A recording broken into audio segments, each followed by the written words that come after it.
अस्सलाम वालेकुम, welcome to science with Rumaisa. Dear students, आज की इस वीडियो में हम 9th क्लास की बायोलॉजी के चैप्टर 4 सेल साइकिल के 4th टॉपिक और लास्ट टॉपिक को स्टडी करने वाले हैं, comparison between meiosis and mitosis.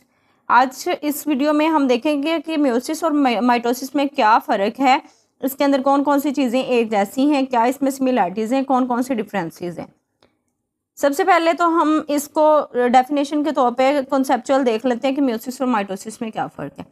Mitosis में हमने देखा था कि एक सिंगल पेरेंट इसमें इन्वॉल्व होता है, सिंगल पेरेंट से आगे 2 डॉटर सेल बनते हैं, सिंगल पेरेंट से आगे 2 डॉटर सेल बनते हैं। मियोसिस में क्या होता है कि 2 पेरेंट्स होते हैं, 2 पेरेंट्स से आगे 4 हैप्लॉइड डॉटर सेल्स बनते हैं। मियोसिस और माइटोसिस में फ़र्क ये था। अब सिमिलैरिटीज़ हम देख लेते हैं कि इनमें दोनों में ही सेम चीज़ें कौन कौन सी पाई जाती हैं। DNA replication occurs during interphase, यानी जो सेंसिस फेज ये एस फेज होता है, उसमें डीएनए रेप्लिकेशन होती है। डीएनए रेप्लिकेट होना दोनों में ही पाया जाता है जब भी इनकी डिवीजन होनी होती है। Both divisions begin with the parent cell, दोनों ही डिवीजन किसके साथ स्टार्ट होती हैं? पेरेंट सेल के साथ स्टार्ट होती हैं।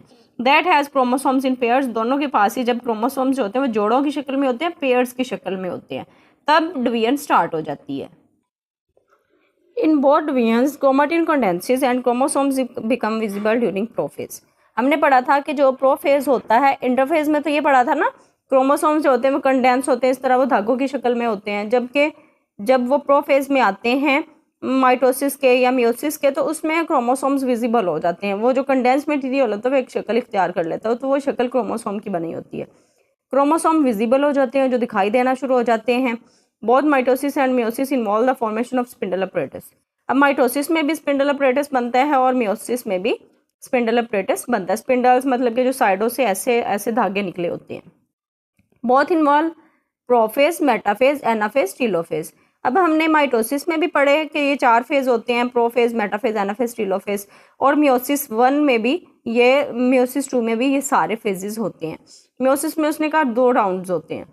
अब होते यही फेज हैं, प्रोफेज, मेटाफेज, एनाफेज, टीलोफेज, जबकि मियोसिस 1 में उसके नेम रखे हुए हैं prophase 1, metaphase 1, anaphase 1, telophase 1। Meiosis 2 में उसके नेम रखे हुए हैं प्रोफेज 2, मेटाफेज 2, एनाफेज 2, टीलोफेज 2, लेकिन हैं यही वाले फेजेस इन्वॉल्व इसमें। इन बोथ डिवीजन्स में सिस्टर क्रोमाटिड सेपरेट। अब सबसे पहले तो हमने देखा था कि जो क्रोमाटिन होता है वो कंडेंस होता है और क्रोमोसोम विजिबल हो जाते हैं। उसके बाद जो स्पिंडल फॉर्मेशन है वो बनती है। फिर हमने ये देखा कि जो क्रोमोसोम्स हैं उनके जो क्रोमाटिड्स होते हैं वो अलग हो जाते हैं। इन mitosis it happens during anaphase. अब वो कहते हैं माइटोसिस में जो है एनाफेज के दौरान क्या होता है, क्रोमोसोम के क्रोमाटिन्स अलग हो जाते हैं, जबकि मियोसिस में क्या होता है, एनाफेज 2 में होता है।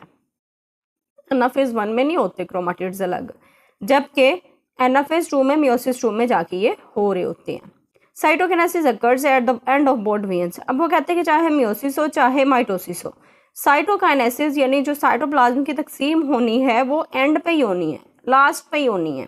During cytokinesis the cytoplasm divides, जो साइटोप्लाज्म में वो तकसीम हो जाएगा, and 2 new cells are formed, और 2 नए सेल्स बन जाएंगे। पहले तो हमने पढ़ ली सिमिलैरिटीज़ क्या है कि दोनों में एक जैसी चीज़ें कौन कौन सी पाई जाती हैं। अब हम देख लेते हैं डिफरेंसेस क्या हैं कि इनमें मुख्तलिफ चीज़ें क्या हैं। माइटोसिस और मियोसिस में हम डिफरेंसेस देखने वाले हैं कि इनमें फ़र्क क्या क्या है, कि इसमें क्या चीज़ होती है और इसमें क्या चीज़ होती है। माइटोसिस में parent cell divides only once, 2 daughter cells are produce. Mitosis में कहते हैं कि एक पेरेंट इन्वॉल्व होता है और 2 डॉटर सेल बनते हैं, जबकि मियोसिस में a parent cell undergoes 2 divisions, 4 daughter cells are produced. कि जो पेरेंट सेल है वो 2 डिवीजन्स में जाता है। मियोसिस में 2 डिवीजन्स कौन सी होती हैं? मियोसिस 1 और मियोसिस 2। 2 डिवीजन्स होगी ना, तो ये जब 2 डिवीजन्स होंगी तो 4 हैप्लॉइड डॉटर सेल्स बनेंगे। Chromosomes number in daughter cells remain the same as the parent cell.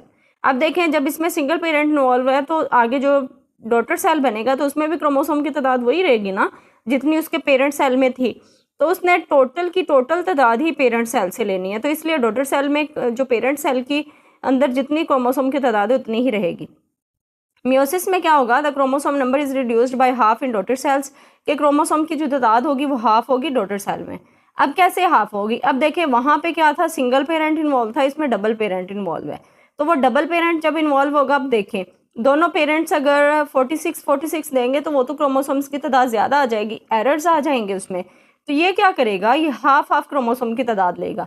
एक पेरेंट से हाफ लेगा, एक से लेगा, तो वो उसके पास उतनी ही हो जाएगी जितनी कि उसके पेरेंट सेल में मौजूद होगी, पेरेंट सेल के जितनी ही डॉटर सेल में हो जाएगी। Variations are not generated, mitosis में कोई भी तब्दीलियाँ वगैरह नहीं होती, कोई वेरिएशन नहीं होती। लेकिन जब क्रॉसिंग ओवर होती है, मियोसिस में हमने पढ़ा कि क्रॉसिंग ओवर होती है, जेनेटिक रिकम्बिनेशन होती है, डीएनए की रेप्लिकेशन होती है, तो उसमें वेरिएशंस आ जाती हैं, कुछ ना कुछ तब्दीलियाँ आ जाती हैं। जो खसूसियात हैं उनके पेरेंट सेल में आगे डॉटर सेल में कुछ ना कुछ चेंजिंग्स हो जाती हैं, तब्दीलियाँ आ जाती हैं। माइटोसिस में अकर्स इन सोमैटिक सेल्स। अब माइटोसिस में रिप्रोडक्टिव ऑर्गन्स तो इन्वॉल्व नहीं ना होते, इसलिए इन जो माइटोसिस है वो सोमैटिक सेल्स में होती है, जबकि मियोसिस जो है ये जर्म लाइन सेल्स में होती है, ये रिप्रोडक्टिव ऑर्गन्स में होती है। फिर आ जाता है कि माइटोसिस में homologous chromosomes do not form pairs. Mitosis में क्या होता है कि जो होमोलोगस क्रोमोसोम्स होते हैं, जो एक जैसे क्रोमोसोम्स होते हैं, वो जोड़े नहीं बनाते, जबकि मियोसिस का प्रोसेस जो होता है उसमें पेयरिंग होती है, होमोलोगस क्रोमोसोम्स जो होते हैं वो अपने जोड़े बना लेते हैं। No crossing over occurs during prophase. जब माइटोसिस का प्रोफेज होता है उसमें क्रॉसिंग ओवर नहीं होती, जबकि मियोसिस का जब प्रोफेज आता है तो उसमें क्रॉसिंग ओवर होती है। Single chromosome aligns to form a metaphase plate. अब देखिए माइटोसिस में क्रोमोसोम क्या करते हैं, मेटाफेज प्लेट पे एक अरेंजमेंट बना लेते हैं, जबकि homologous pairs align to form a metaphase plate.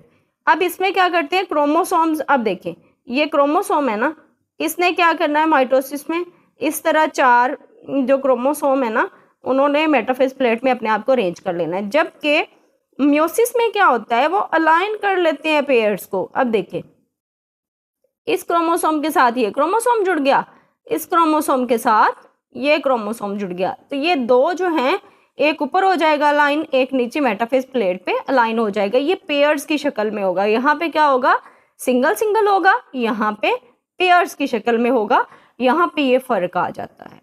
During anaphase chromosomes break and individual chromatids are pulled toward poles. अब माइटोसिस का जब एनाफेज आता है उसमें क्रोमोसोम्स जो होते हैं वो टूटते हैं और क्रोमाटिड्स अलग हो जाते हैं। क्रोमाटिड्स क्या करते हैं, अपने आप को पोल्स की तरफ यानी कुतुबैन की तरफ अपने आप को खींच लेते हैं, जबकि मियोसिस में जब एनाफेज 1 होता है उसमें क्रोमोसोम्स अपने आप को खींचते हैं। इसमें क्या हुआ, ये वाला एक क्रोमोसोम है ना उसके क्रोमाटिड्स अलग अलग होंगे, इसमें क्या होगा पूरे का पूरा क्रोमोसोम ही अलग हो जाएगा, एक इस साइड पे चला जाएगा, एक इस साइड पे चला जाएगा। बट इस सिचुएशन में क्या होगा, क्रोमाटिड एक इस साइड पे आ गया, एक इस साइड पे आ गया। फर्क समझ आ गया, माइटोसिस में क्रोमाटिड अलग होंगे और इसमें क्रोमोसोम अलग होंगे। फिर माइटोसिस क्या होती है, occurs for growth development and maintenance of multicellular organisms. Mitosis इसलिए होती है कि जो जानदार होते हैं मल्टीसेलुलर ऑर्गेनिजम्स होते हैं उनके अंदर जो भी डेवलपमेंट होती है, ग्रोथ वगैरह होती है, वो तवाज़ुन उसका कायम रखे। जबकि मियोसिस इसलिए होती है occurs for producing gametes in animals, के जो जानदारों में गैमेट्स वगैरह होते हैं वो बन सकें, या फिर स्पोर्स जो प्लांट्स में होते हैं सेक्सुअल रिप्रोडक्शन के लिए। अब सेक्सुअल रिप्रोडक्शन के लिए गैमेट्स नहीं होंगे एनिमल्स या प्लांट्स के पास तो फिर नेक्स्ट वो जनरेशन तो नहीं ना बना पाएंगे, तो इसलिए उनके लिए मियोसिस ज़रूरी होती है। उम्मीद करती हूँ आज का टॉपिक आपको अच्छी तरह समझ आ गया होगा। मज़ीद इन्फॉर्मेटिव वीडियोज़ के लिए 9th और 10th क्लास के बायोफिजिक्स केमिस्ट्री के लेक्चर्स के लिए मेरे चैनल को ज़रूर सब्सक्राइब कीजिए, लाइक शेयर कमेंट करना मत भूलिएगा। अल्लाह हाफिज़।